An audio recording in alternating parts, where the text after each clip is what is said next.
Grabamos.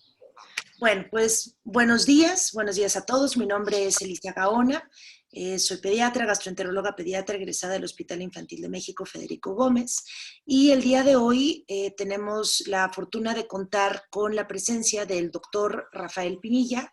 El doctor Rafael Pinilla es inspector médico de la Seguridad Social en España. Él es preventivista y además economista, y nos comparte desde Alicante, en donde le pidieron convertir un hotel en hospital, acondicionarlo. Nos va a compartir algunas medidas, nos va a asesorar de cómo evitar ser vectores de la infección como profesionales de la salud, tanto en el ámbito hospitalario como en el ámbito de consulta privada, porque en efecto pareciera que a veces no nos estamos dando cuenta de la importancia de la prevención, y ya cuando nos demos cuenta puede que sea más tarde, ¿no? Entonces, pues bienvenido, Rafael. Gracias. Bueno, muchísimas gracias, Elisa. Me alegro mucho de tener esta oportunidad y si podemos evitar que el problema llegue allí a las dimensiones que hemos alcanzado en España, donde hemos llegado a ser ahora mismo el segundo país con más muertos del mundo por coronavirus, después de Italia. Pues bueno, esperemos que México se quede en unas cifras menores. Veremos a ver si es posible. Lo primero que quiero aclarar, me has presentado muy bien, es que yo no voy a poder dar consejos clínicos de manejo del paciente, no tengo primera mano en tratamiento de pacientes. Mis consejos van a ser esencialmente sobre cómo prevenir y controlar la expansión de la epidemia en una fase que de momento los datos que tenéis allá no son demasiado altos, pero al ser bajos hay seguramente todavía la sensación de que no es un gran peligro. Entonces, lo primero que me gustaría es transmitir cuál es la dimensión del problema para que se pueda entender. El problema es que ahora mismo en México, si lo he visto bien, todavía no tenéis más que unos 100 muertos, no llega, y no llega a 2.000 contagios en principio registrados. Lo que pasa es que eso es muy engañoso, primero porque los contagios que se registran no son ni siquiera todos los diagnósticos y no se diagnostican todos los casos, y además hoy sabemos, no lo sabíamos hace un mes, pero hoy sabemos que hay muchísimos casos asintomáticos y que los casos asintomáticos pueden ser tanto o más infectantes de los demás como puedan ser los enfermos. Con lo cual, no hay ninguna manera ahora mismo de controlar la enfermedad, salvo que dar por hecho que cualquier persona puede estar ya contagiada y puede ser un foco de contagio. Es por esto que se está recomendando el uso de mascarillas quirúrgicas. Bueno, vamos a ver cuál podría ser la dimensión del problema ahora mismo en México con los datos que tenemos. Pues fijaos, vamos a hacer una cuenta sencilla para que podáis seguir el razonamiento. Si ahora fueran, o a día de hoy, 100 muertos, que es posiblemente lo que tenéis, eso con una mortalidad, una letalidad de la enfermedad de en torno al 2%, significa que hace entre 15 y 20 días es cuando se produjo el contagio que produjo el muerto.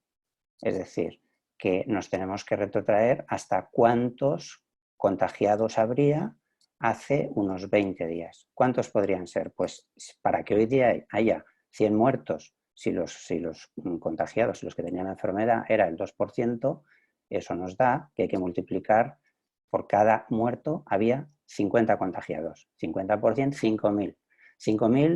5.000 personas con síntomas había ya hace unos, pongamos, 15 o 20 días.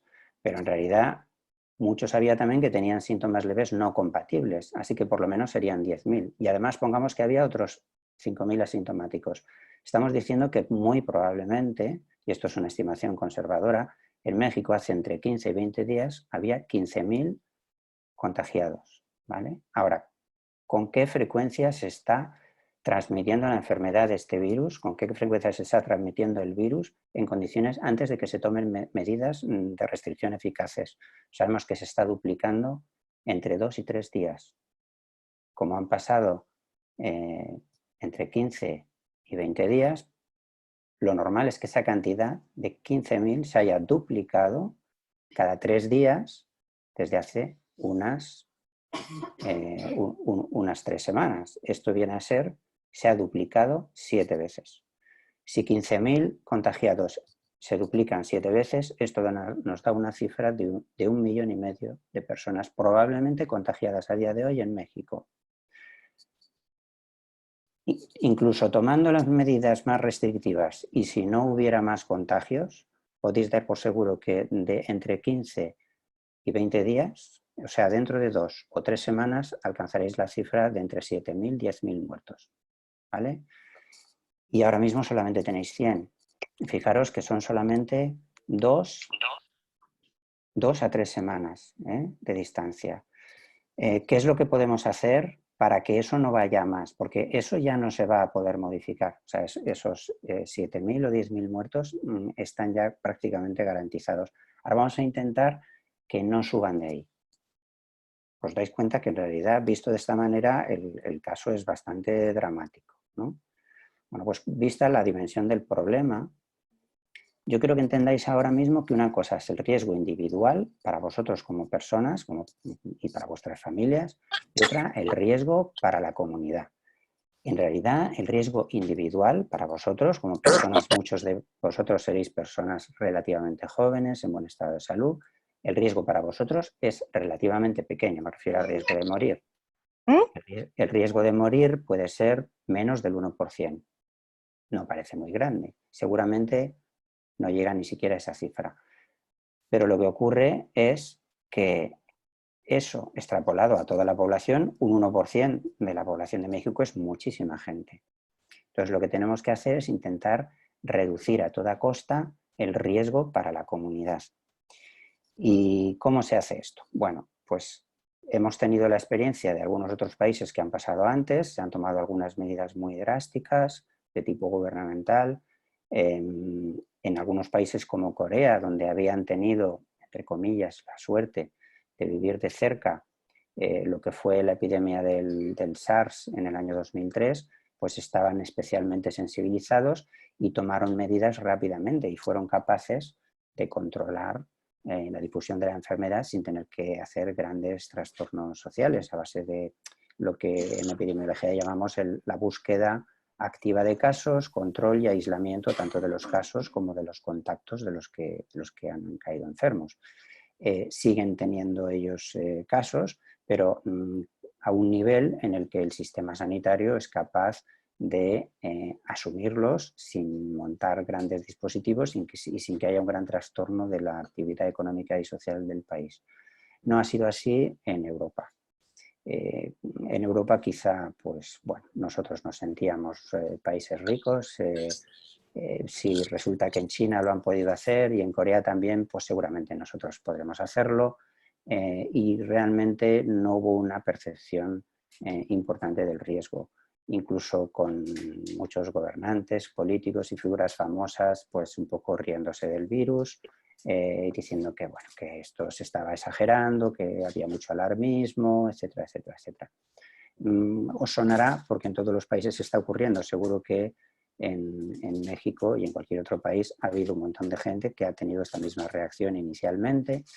Luego, a medida que empiezan a subir los datos y que ves lo que pasa en otros países, vosotros tenéis muy cerca a Estados Unidos, que es un ejemplo magnífico de cómo vimos que un país con recursos y que podría haber hecho frente a la enfermedad perfectamente por una actitud absolutamente nefasta de su gobierno, pues va a alcanzar unas cifras verdaderamente trágicas. Y eso os afecta porque lo tenéis muy cerca y de alguna manera estos virus no conocen fronteras y hay muchísima relación de población entre Estados Unidos y México. O sea que esto os va a golpear seguro. ¿Qué es lo que podemos hacer entonces? Bueno, aquí lo que hay que entender sobre todo es que de lo que se trata, donde tenemos que actuar es sobre todo para proteger a los demás. Aunque tú veas que estás sano y la sensación es que tienes que hacer algo para protegerte a ti mismo, realmente lo más importante es pensar que todos podemos estar contagiados aunque no tengamos síntomas y que nuestra responsabilidad, especialmente en el caso de los profesionales sanitarios, es no contagiar a más personas y no facilitar el contagio entre las personas. Voy a poner el ejemplo de la cirugía. Normalmente, cuando se empezaron, hace varios siglos que se hacen intervenciones quirúrgicas y el éxito era muy escaso hasta que cayeron en la cuenta de que era importante que los cirujanos se lavasen las manos y se pusieran una mascarilla. Y eso no era para no contagiarse del enfermo al que estaban operando, era para no contaminar al paciente. Realmente ese es el motivo por el que esencialmente el cirujano se pone guantes, se lava las manos y se pone mascarilla para no contagiar al paciente. Y esto es lo que los médicos tenéis que hacer ya, inmediatamente, todo el tiempo en México y en cualquier otro país donde estéis en primera fase de la infección. Siempre lavarse las manos antes de ver a cada paciente, después de ver a cada paciente. Y poneros mascarilla cuando estáis viendo al paciente vosotros. No para proteger vuestra salud, sino para protegerles a ellos. Y también el paciente con mascarilla, porque tampoco sabemos si ese paciente está contagiado. Antes y después de ver a cada paciente, la mesa que tenéis de trabajo, limpiarla con una galletita, con gel hidroalcohólico o con lejía diluida en agua. Sé que es muy pesado hacerlo, pero es importante. Pensad, muchos de vosotros sois pediatras y podéis pensar, bueno, los niños, prácticamente ningún niño muere del COVID. Hay algunos casos, pero es bastante raro. Sin embargo, la razón por la que se han cerrado escuelas en prácticamente todos los países es porque aunque los niños no pasan la enfermedad, sí que pueden infectarse y pueden contagiar a otros. Entonces, es muy fácil que vosotros que estáis viendo niños todos los días estéis ya contagiados y es muy fácil que no paséis la enfermedad, que en vuestro caso sea sintomática o tengáis síntomas muy leves, pero podáis ser un riesgo para otros pacientes. Entonces, ahí es, yo creo, la primera obligación de los profesionales sanitarios es a toda costa evitar transmitir esto. Del mismo modo, pues al hacerlo vosotros actuáis como ejemplo en el que los pacientes se pueden mirar. Quizá ellos no entiendan que el motivo por el que os laváis las manos y os ponéis la mascarilla es para protegerles a ellos. Quizá ellos piensan que os estáis protegiendo a vosotros mismos. Da lo mismo. Lo importante es que ellos lo hagan también. Y entonces es importante que cuando vienen a la sala de espera, si es posible, mantengan la distancia, pero les facilitéis algún tipo de mascarilla. Ya sé que hay mucha histeria ahora mismo en el mundo, lo ha habido en España y en todas partes, sobre la escasez de mascarillas.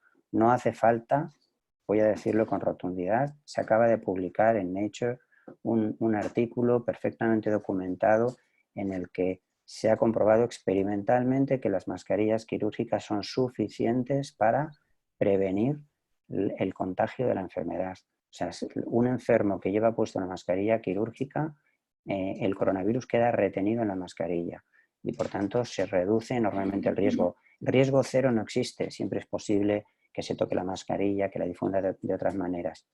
Pero si todo el mundo llevara mascarilla estaríamos reduciendo drásticamente la contagiosidad, que es de lo que se trata para que esa curva que os va a crecer tanto de pacientes en los hospitales como en UCIs como de muertos empiece a bajar y adquirir unas dimensiones más manejables por el sistema sanitario.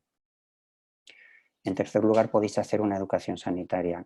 Tenéis que hacerla para que los pacientes que vengan a consulta en sus casas, con sus familias, con sus amigos, pues transmitan la importancia de tomar estas mismas prácticas que son muy sencillas. Lavarse las manos y llevar mascarillas siempre que sea posible, siempre que haya reuniones entre varias personas. Y prácticamente eso es lo fundamental. Ahora tenemos otra cosa y es que tenemos hospitales, bueno, ahí tenéis otra obligación que es más difícil de cumplir, porque dentro de lo que vosotros podéis hacer en vuestra consulta privada o en vuestra consulta pública dentro de vuestro entorno, podéis tomar las decisiones de lo que queréis hacer. Pero al mismo tiempo estáis acudiendo a centros sanitarios donde se mueve mucha gente. Aquí tenemos un problema muy serio, lo hemos tenido en Italia y en España también, y otros países lo están teniendo, y es que normalmente los hospitales generales o los centros de especialidades, donde hay las policlínicas, donde hay muchas consultas de distintas especialidades, no están diseñadas para prevenir la transmisión de una enfermedad contagiosa. No están diseñadas como una clínica infecciosa, ¿no?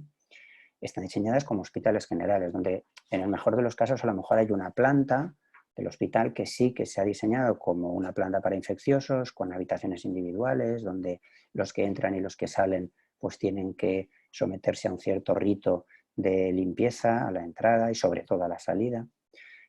Pero esto es una excepción. Y cuando empiece a crecer el número de enfermos diagnosticados, que esto va a ocurrir la próxima semana y todavía más a la otra, y empiecen a llegar en gran número, se van a saturar las urgencias, van a tener que vaciar, enviar a su casa a los pacientes que no sean estrictamente urgentes, suspender las operaciones quirúrgicas programadas para hacer sitio a los enfermos del virus.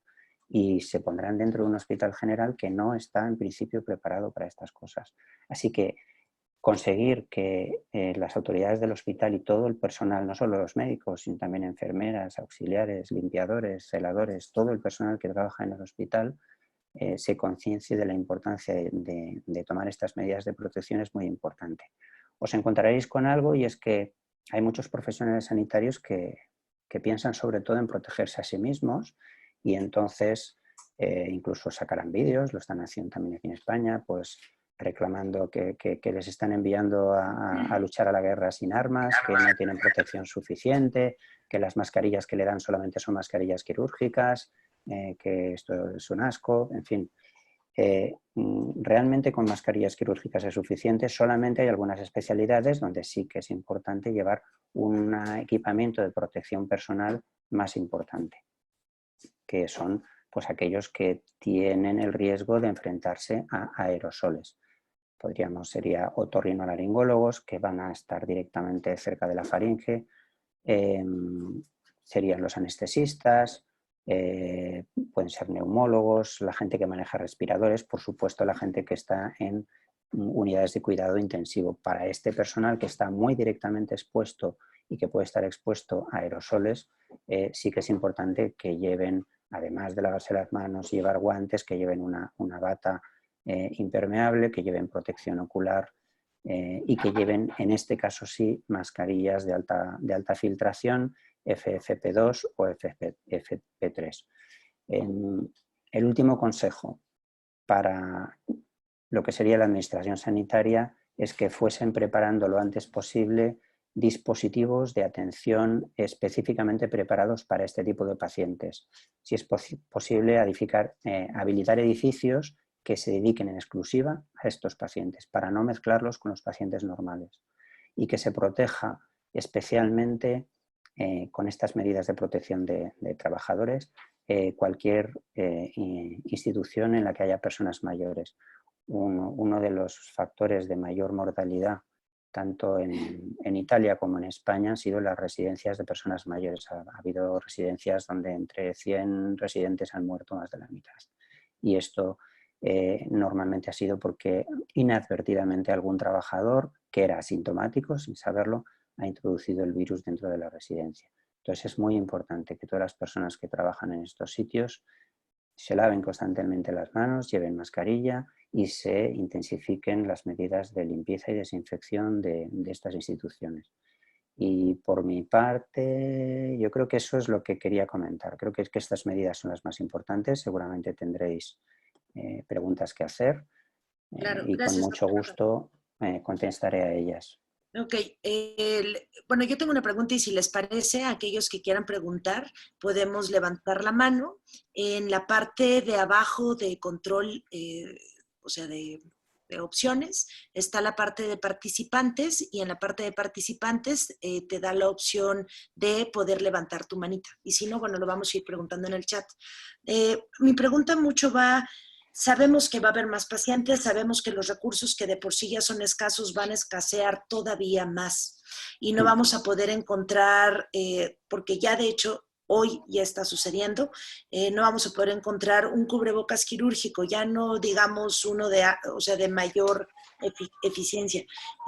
¿Qué podemos hacer nosotros como personal médico para protegernos? O sea, ¿hay algo que podamos tener en casa con lo cual podamos elaborar y que funcione? Comentabas algo de toallas.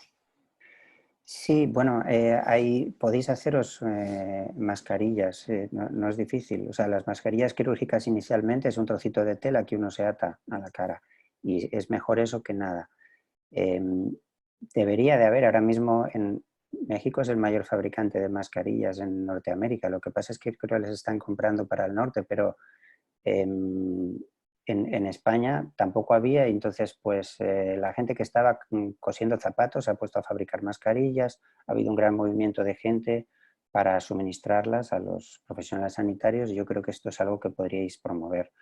En cualquier caso, para lo que es la gente, yo creo que lo podéis promover entre vosotros, el conseguirlo de estos modos, pero que también sirve para la gente el que puedan hacerse mascarillas improvisadas utilizando, yo me refería a unas toallitas, las toallitas higiénicas húmedas que se utilizan a veces para limpiar a los bebés o cosas así, eso Ah, haciéndole un par de agujeritos y redondeándolo.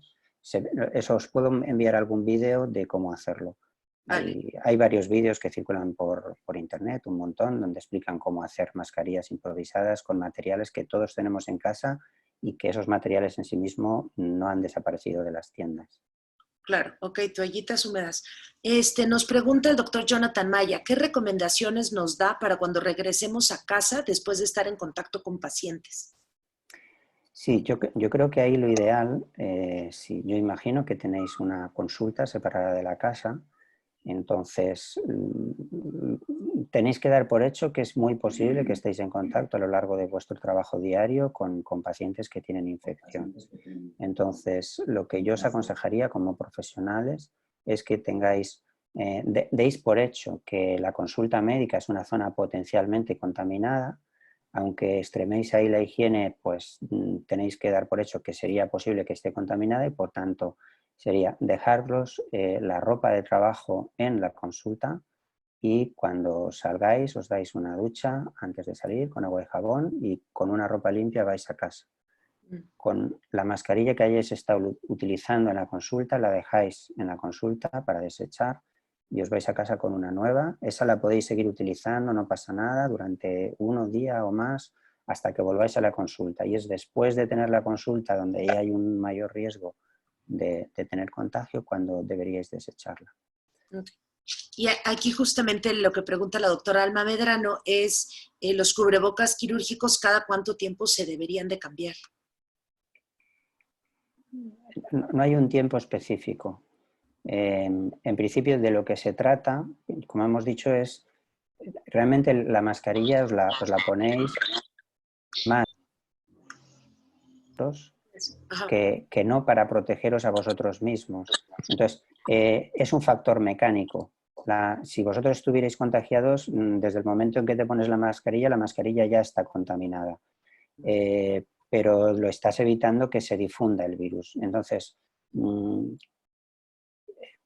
por eso digo, lo importante es que la mascarilla, una vez que está utilizada, no salga ya de la consulta, se quede allí y que a partir de ahí utilicéis una nueva. No es cuánto dura, sino cuándo uno tiene que desecharla. En un profesional sanitario yo diría, el momento de desecharla es cuando sales de la consulta después de un trabajo con pacientes. Sí, y ahí entramos otra vez al tema de la escasez, ¿no? Y por eso la importancia de buscar otros recursos, porque, o sea, aquellos que están viendo pacientes de manera más frecuente, pues acabaría, o sea, sería una por día, ¿no? Por así decir, ¿no? Sí. Sí, exactamente. Tenéis la posibilidad de esterilizarla y reutilizarla. Hay varios procedimientos. Por ejemplo, si es una mascarilla que no lleva elementos metálicos, a ver, sí que suelen llevarlas las más profesionales porque llevan una tira, digamos, de alambre para que se adapte mejor a la nariz, pero las que son simplemente de tela se pueden hervir o se pueden poner en microondas. Las que llevan un elemento metálico igualmente se pueden hervir y dejarlas secar. Pensad que las mascarillas son un elemento de barrera mecánica y que el virus es sensible a la temperatura, es termolábil, con 60 o 70 grados se esteriliza, o sea que metiéndola en agua hirviendo un momento o en vapor se esteriliza y la puedes volver a dejar secar y volverla a reutilizar, no es problema. Claro, yo veo también el problema de que te van a llegar pacientes que no tienen mascarilla y se la tienes que proporcionar y no le vas a decir devuélvemela, ahí es donde está el factor crítico, ¿no? Sí, claro. Ok, y aquí preguntan también, los cubrebocas, bueno, hay varias preguntas. Dice primero, los cubrebocas, mascarillas N95, ¿es posible reutilizarlas mientras no se humedezcan? Pregunta la doctora Gabriela, y dice si es cierto que se dejan 5 días para que desaparezca el virus, porque justamente comenta la doctora Elena Vidaurri que en un webinar con médicos de Wuhan señalaban que las N95 las reutilizaban y que cada médico tenía 4 y las usadas las dejaban en una bolsa de papel y las volvían a usar 4 días después. Y justamente que las que tenían metal pueden hornearse a 70 grados por 30 minutos en un horno de gas. Sí, a ver, el hecho de dejar que se sequen, el virus también, si pierde la humedad, llega un momento en que también se desaparece, o sea, por propia sequedad, con calor, con aire caliente y luego dejarla un tiempo, pero cualquiera de los procedimientos es útil. Para estos casos, o sea, las mascarillas sobre todo tienen un factor de protección mecánica. Las de alta filtración tampoco tienen especial problema, salvo que su poder de filtración, de retener partículas, sí que se deteriora con el tiempo, porque ahí se está buscando que hagan un efecto, ya no es solamente barrera mecánica para lo que el médico, digamos, exhala, ¿no? Sino para, en ese caso sí que cuando son los EPIs, en el caso de manejar aerosoles, ahí sí que interesa que esa mascarilla tenga la capacidad de atrapar partículas especialmente finas. Y lo que ocurre con un filtro que atrapa partículas finas es lo que pasa con cualquier filtro muy fino, que se va saturando, ¿no? O sea, si tú metes en una aspiradora un filtro, llega un momento en que el propio polvo satura la Claro. mascarilla. Lo que pasa es que, como están fabricadas con el ánimo de ser desechadas, nadie puede saber, no está establecido cuántas veces la puedes reutilizar. Sabemos que en el contexto actual se pueden reutilizar, lo que no podemos saber es cuándo llegan a tener, A saturarse. a perder, a saturarse, pero no se me daba a mí el caso, pero si el problema es la saturación, llega un momento en que no vas a poder respirar bien porque realmente se ha ido saturando lo que es el filtro y entonces pues ya tú mismo verás que no la puedes seguir utilizando. Pero ahí estaríamos hablando de estas mascarillas de FP2 o FP3 o 95, como le quieras llamar. Son distintas denominaciones o homologaciones que cambian a veces de un sitio a otro para las mascarillas o las cubrebocas que decís de alta filtración, que están específicamente diseñados para que las partículas de menos de 5 micras no pasen en el 95% de los casos, ¿no? Entonces, este tipo de cubrebocas se emplea para los médicos que están trabajando en los ambientes de más alto riesgo, pero no son necesarios para el médico que trabaja en una consulta normal. En estos casos es suficiente con una mascarilla quirúrgica convencional y que son mucho más porosas, pero es suficiente. Y estas se pueden reutilizar en principio, en teoría, sin límite de tiempo. Mejor esterilizarlas y ya está. Ok.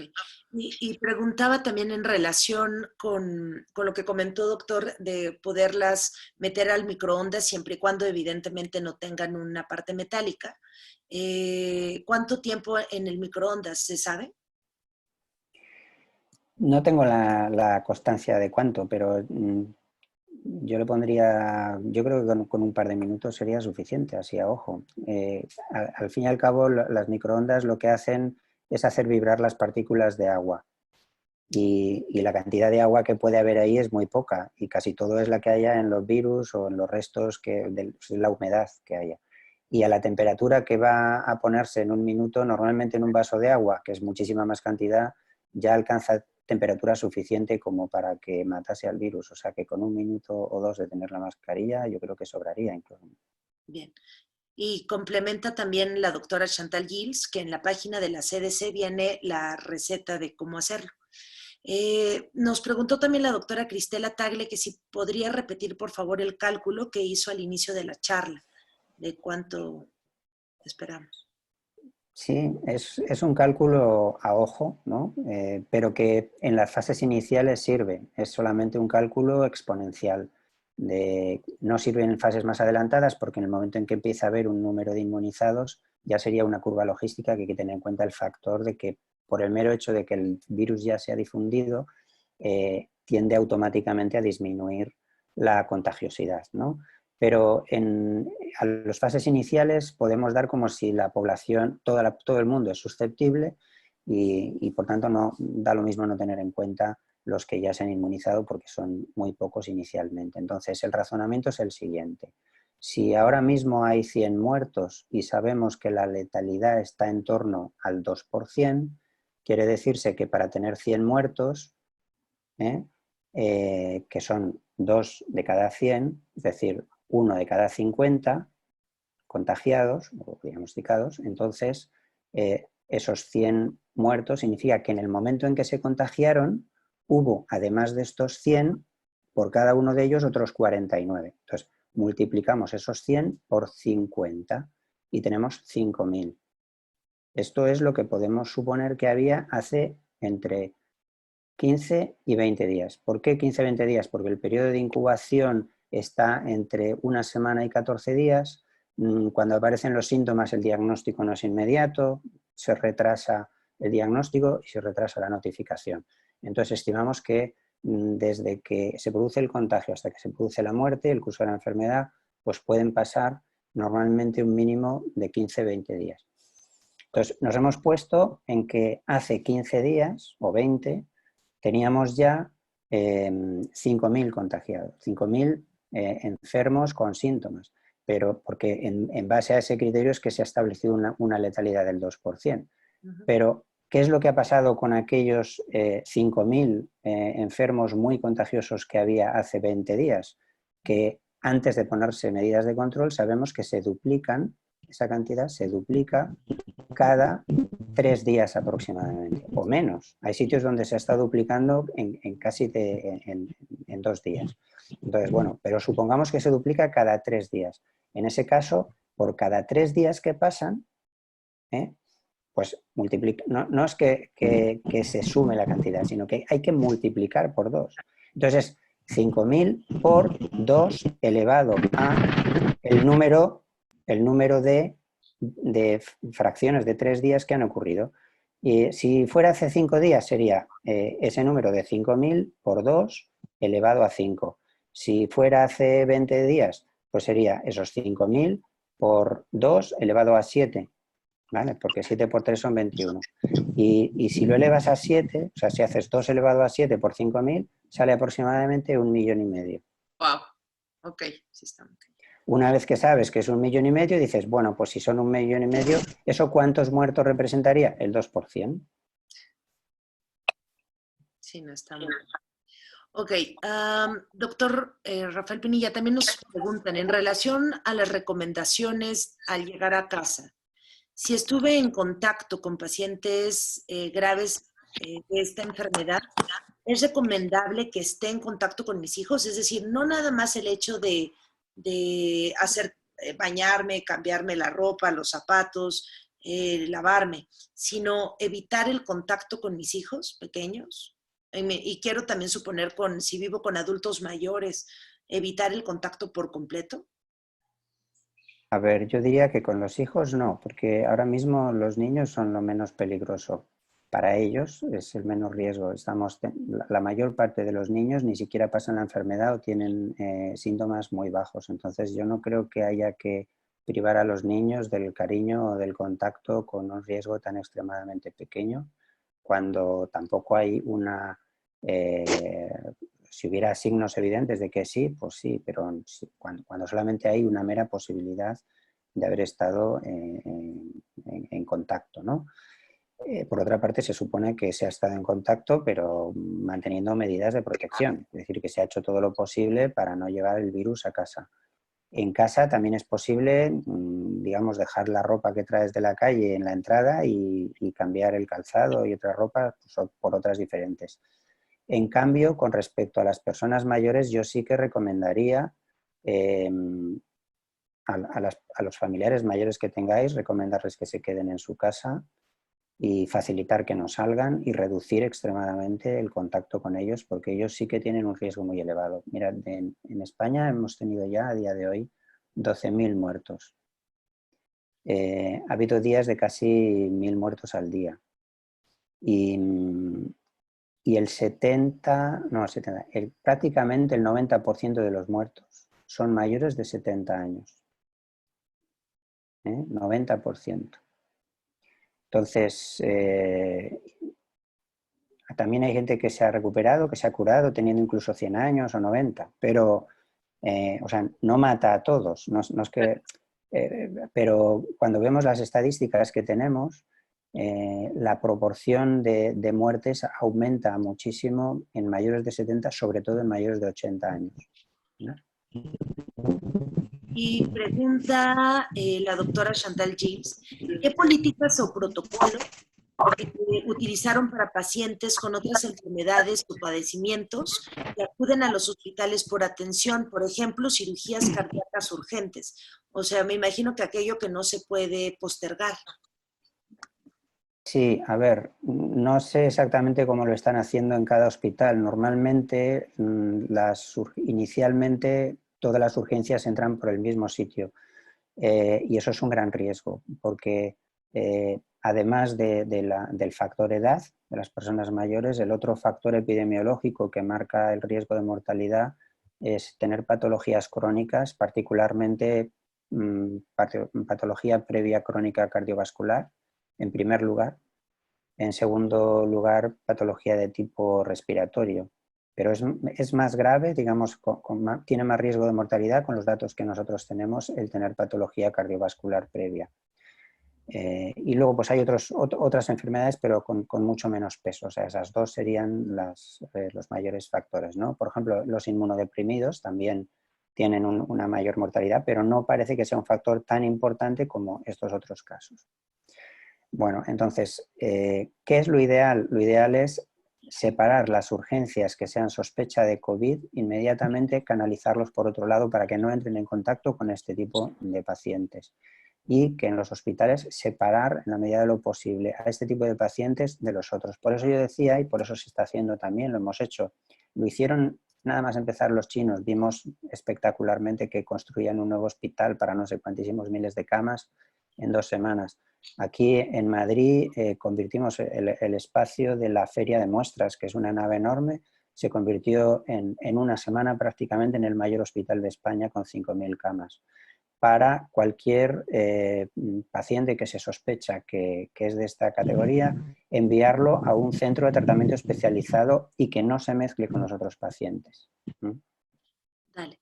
Gracias, doctor. Le voy a dar la palabra al doctor Diego. Voy a reiniciar su audio y bueno, voy a preguntar si quiere iniciar su video para que pueda hacer la pregunta. Ahí está. Listo, doctor Diego. Ya está su audio iniciado.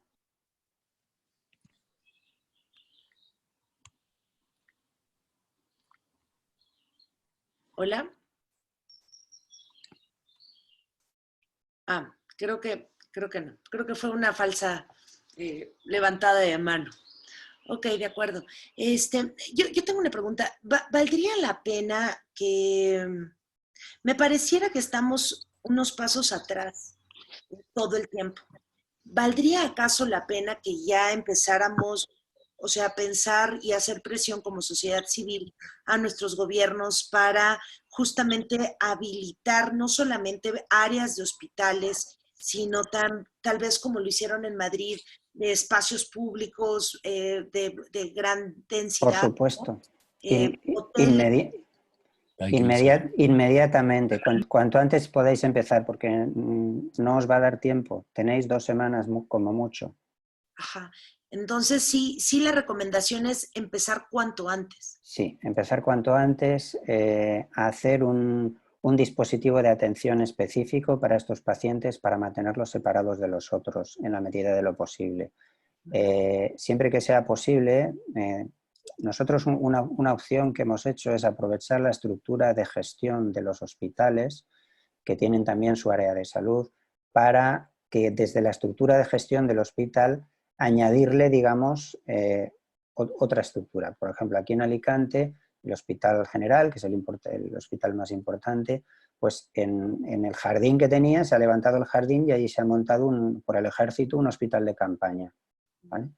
Y bueno, no sé exactamente si es el ejército, una empresa privada, pero bueno, hospital de campaña como los que se montan en la guerra, ¿no? Detrás del frente para atender a los heridos, solo que aquí es para dedicarlo exclusivamente a estos pacientes. Entonces, como se monta de nuevas, es relativamente fácil, con estructuras, pues con tiendas, es como algo portátil, ¿no?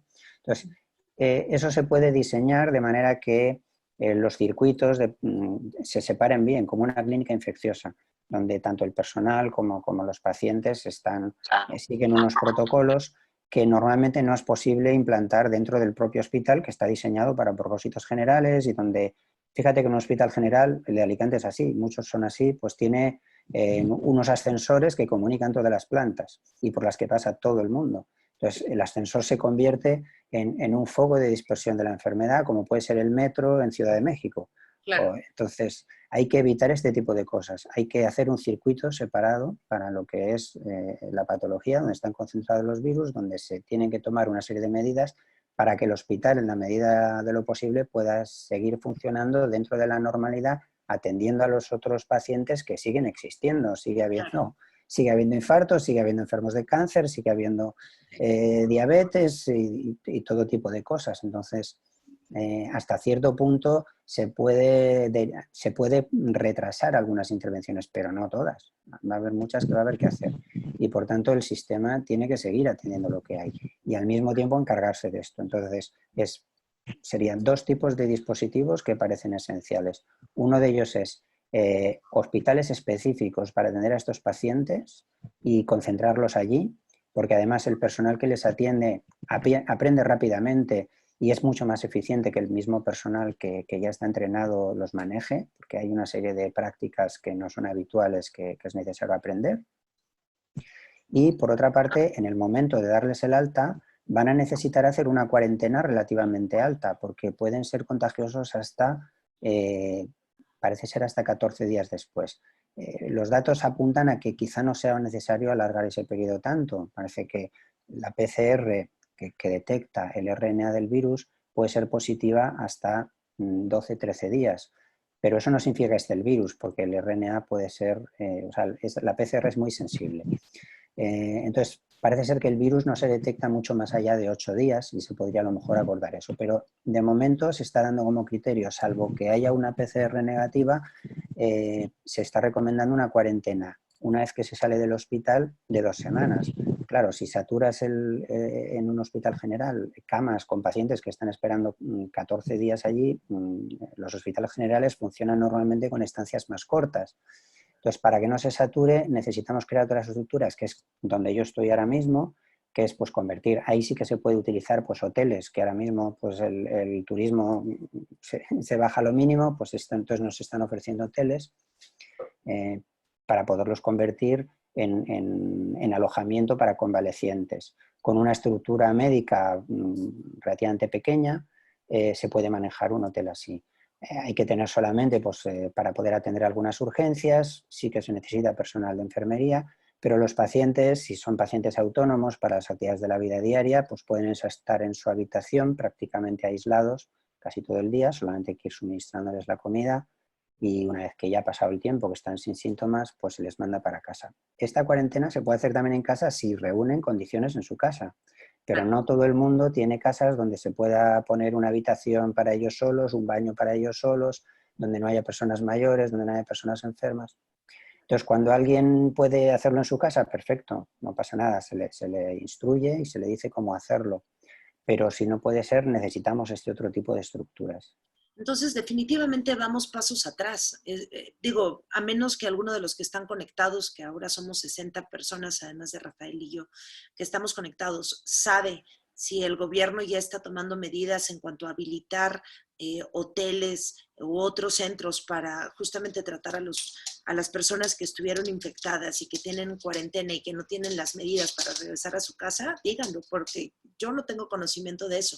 Bueno, yo creo que México es muy grande y tenéis muchos estados. Yo creo que no, tampoco es necesario si no es el gobierno federal, pueden ser los gobernadores de los estados, pueden ser los ayuntamientos, pueden ser los hospitales que tengan espacio para poderlo habilitar, montar unas tiendas. No, no es demasiado costoso, pero es mejor si se pone uno a hacerlo desde antes. Claro. Y yo estoy seguro que los conocimientos para hacerlos, hay profesionales en México maravillosos como vosotros, y es lo más fácil. Transmitir los conocimientos es inmediato, es muy rápido, pero montar estas estructuras, pues muy rápido que se haga, lleva algún tiempo.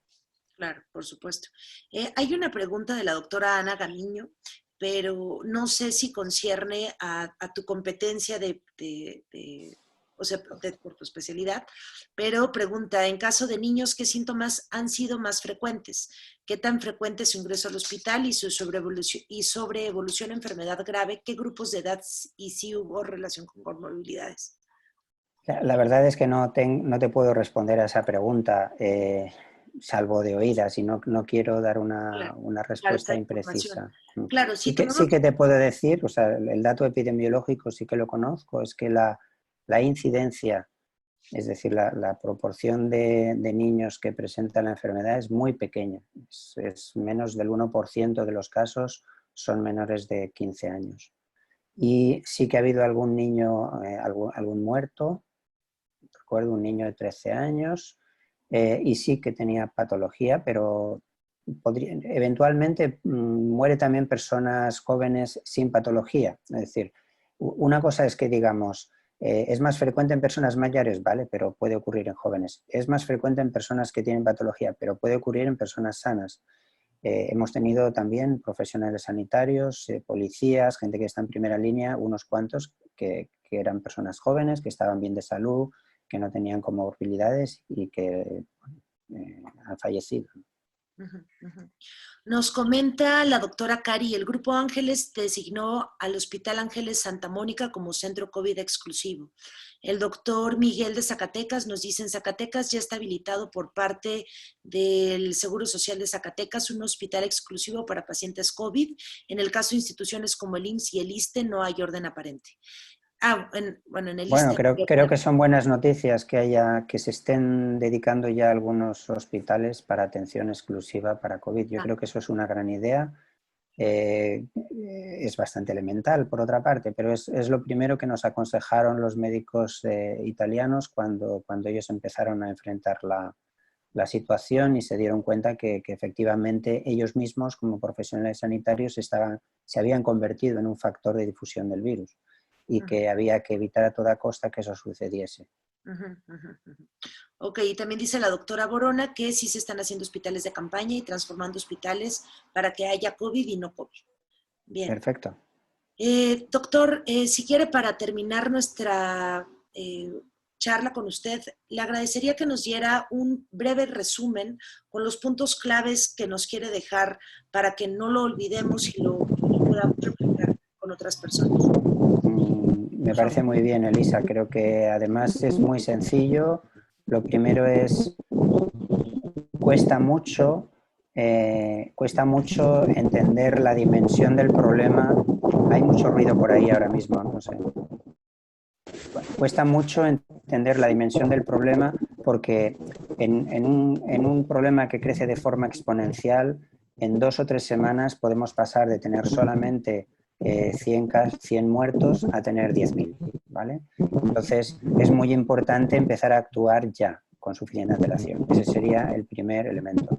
El segundo es que los profesionales a toda costa deben evitar convertirse en un vector de expansión del virus y para ello tienen que tomar medidas estrictas de lavado de manos antes y después de ver a cada paciente, llevar siempre más tapabocas, que decís vosotros, mascarilla, que el paciente, sus familiares y todos los que estén en la sala de espera lleven también algún tipo de tapabocas y, si es posible, que mantengan una distancia de por lo menos 1 metro entre unos y otros, evitar aglomeraciones de gente, ya sea en reuniones, transportes públicos, etcétera. Sí, hay que mantener las distancias y poco más. Realmente eso es el mensaje esencial que hay que transmitir.